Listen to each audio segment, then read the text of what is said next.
fellow whiskey lovers, welcome to Whiskey Whistle. I'm your host Mark, and this is whiskey review number 149. Two Brewers Yukon single malt whiskey, batch number 3, release number 3. This is the 2017 silver medal winner at the Canadian Whiskey Awards. So isn't that cool? Release number 3 happens to be peated. I believe this is the very first peated Canadian whiskey on the market. At least to my knowledge. Please correct me if I'm wrong. I think we're going to have to go all in with this one.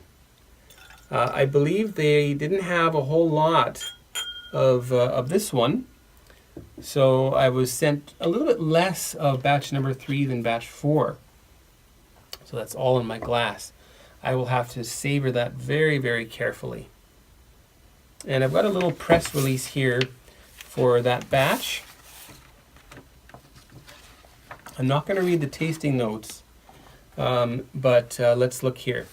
Release number 3, it's peated, 1,750 bottles.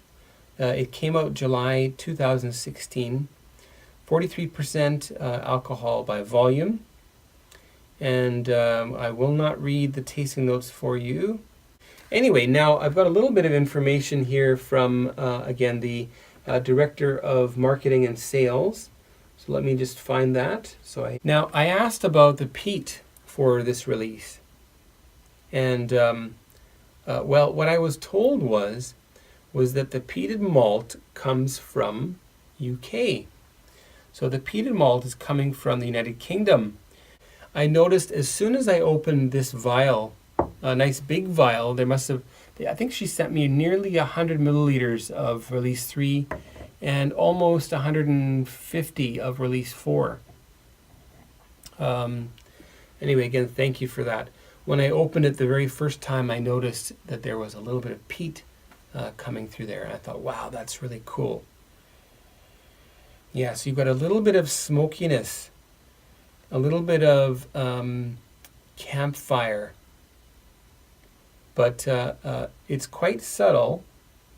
It'd be more like the smell of the campfire the day after, when you're cleaning out the actual fire pit. All right, on to the nose now for release number 3 from Two Brewers Yukon single malt whiskey. We'll have a short word from the YouTube sponsors here. Welcome back. Let's get on to the nose now. Now, the first thing that I thought of when I smelled this was, this smells like a peated Highlander. Not a heavily peated one, but it smells like a Highlander that's been peated slightly. So Highland style peat. Russet apples, especially the skins. Candy popcorn. Ginger, some pepper. A little bit of licorice spiced tea also. It really does smell like a nice tea, a nice black tea with licorice spice.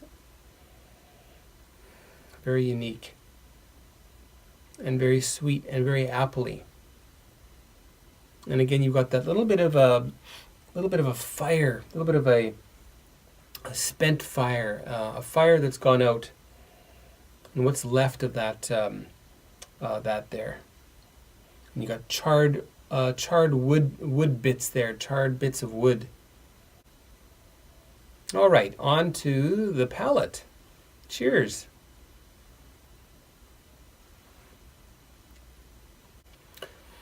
You've got spiced baked apples. It's quite dry, in fact, so it's also some crisp apples in there as well. Smoked sweet pears. Again, there's the same kind of savory character there, this umami type of flavor. Still a bit of durian as well. And there's a dry smokiness too.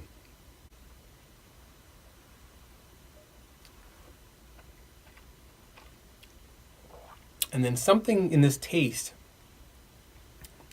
brings me back to my 20s, going to some of the clubs in Winnipeg, is that that smoke machine the machine that spews out smoke onto the dance floor. And you really taste it because you breathe it in and you can actually taste that, whatever that is. And it's actually got a very sweet kind of a flavor to it. I wonder if it's flavored on purpose that way. But anyway, so smoke machine smoke.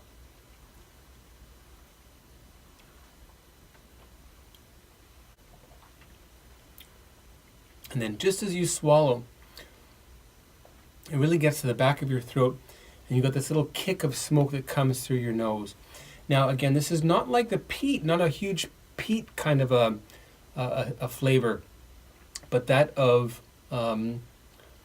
toasted or burnt wood sort of a scent. It's also quite fresh, and the more you drink this, the more of this smoky sort of burning fire sort of flavors coming through. Okay, for the finish, I write, it's similar to batch number 4, but there's more spice, much more spice. You got that fire pit embers sort of a effect going on. A nice smoky finish, almost like a grassy smoke kind of an effect. Time to add a bit of water.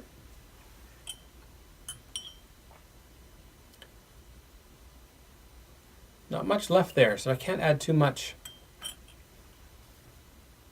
That should be enough. How about now the nose with water?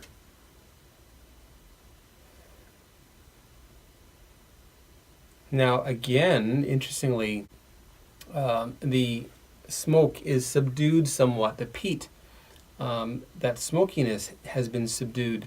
I'm getting much more apple coming through here.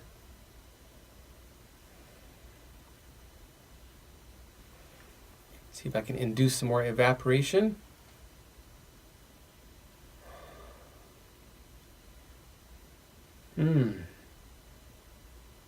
Yeah, nice apple sweetness to it now.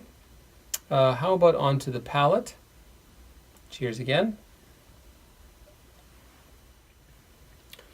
Now again, the umami, that savory sort of flavor has diminished somewhat. There's still a lot of this dry smokiness and that smoke machine smoke effect on the palate. And the finish, well, again, pretty much the same, a little more of this dryness now, and extremely long finish for considering its age, pretty long. I don't want to say it's as long as you know, some well-aged single malt Scotch whiskies, but it's very long considering. And the dryness actually, I can feel on the front of my teeth. And well, I've written here, it's underlined that it's really long. So it's long finish, which is very, very great for such a young whiskey to have. No mention of chill filtration, by the way. I have a feeling they wouldn't be. They'll be filtered, probably barrier filtered, and not much more than that. But anyway, so what about the WhiskyWhistle whiskey score for release number 3? And I think you can imagine how I feel about this.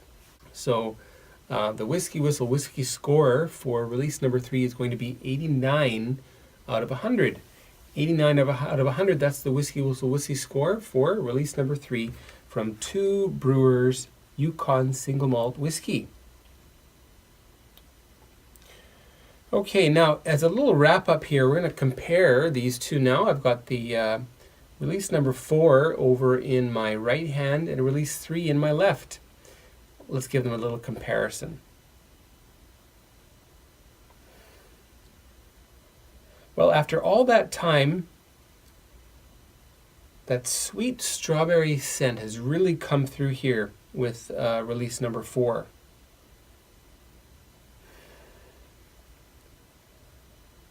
And this really makes me think of Speyside. And even though it's bourbon barrel matured and finished, there's something almost sherry-like to it in a sense. Isn't that nice? Now over to the peated.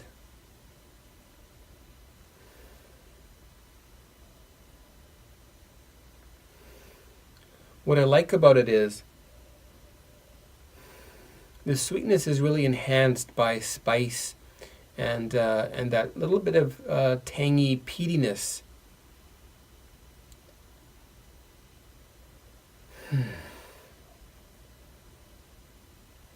Almost has the same effect of what rye would do. And I'd be curious to know what the mash, like what's the difference in mash between these two? Does this have a bit of rye? Does that have a bit of wheat?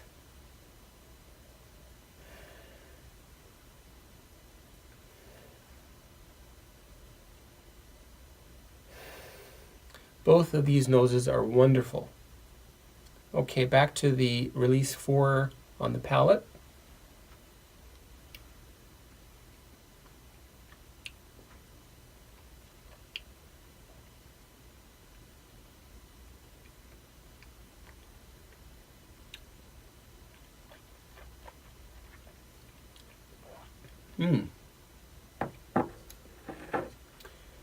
Really enhanced sweetness.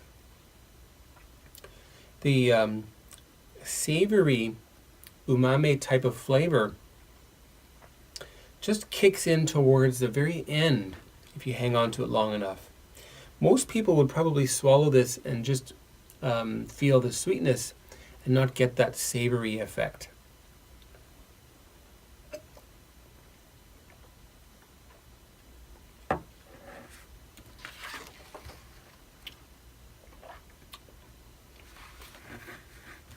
Okay, and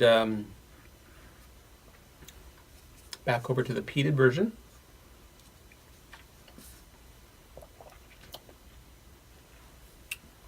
Well, it's my last little bit here.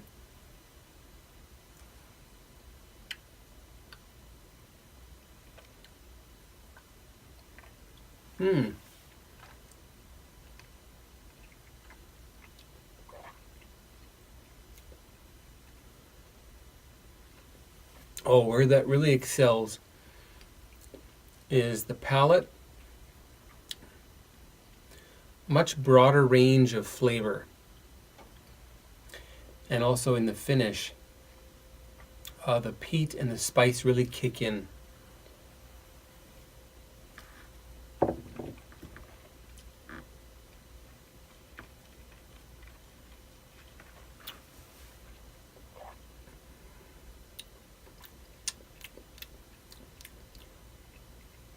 Oh boy, very nice.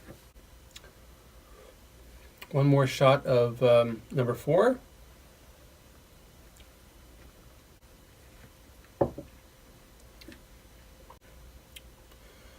Classy. It's sweet with that savoriness. Pretty nice. Very, very well done. The peated just happens to be exceptional.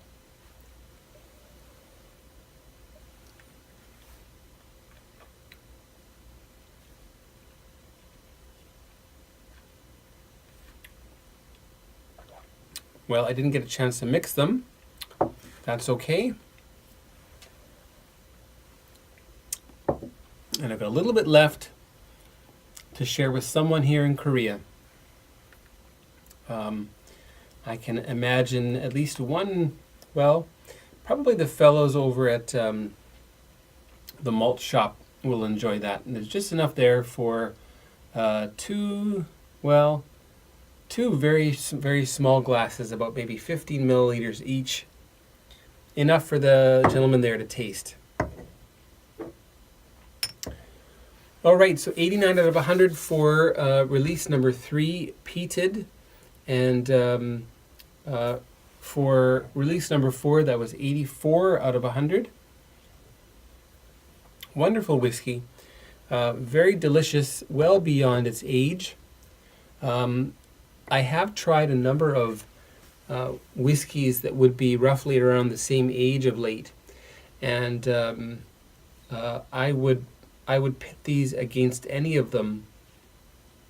And I think release number 3, the Peated, probably would have come close for me for the NAS category winner for the entry-level NAS for my 2016 Whiskeys of the Year.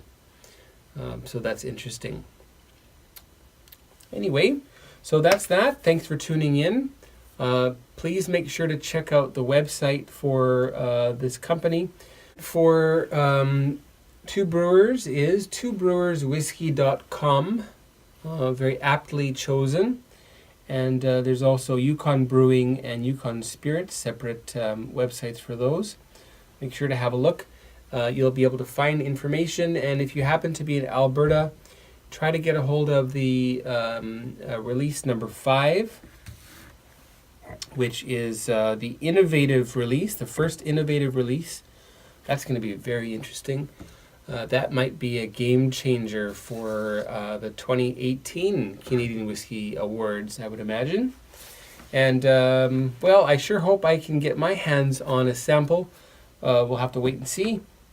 And that's that. So thanks for tuning in. Make sure you stay tuned. We'll be returning for the Canadian Whiskey Series with J.P. Weiser's Red Letter release 2014, and also the 18-year-old. Okay, so stay tuned for that, and have yourselves a wonderful day.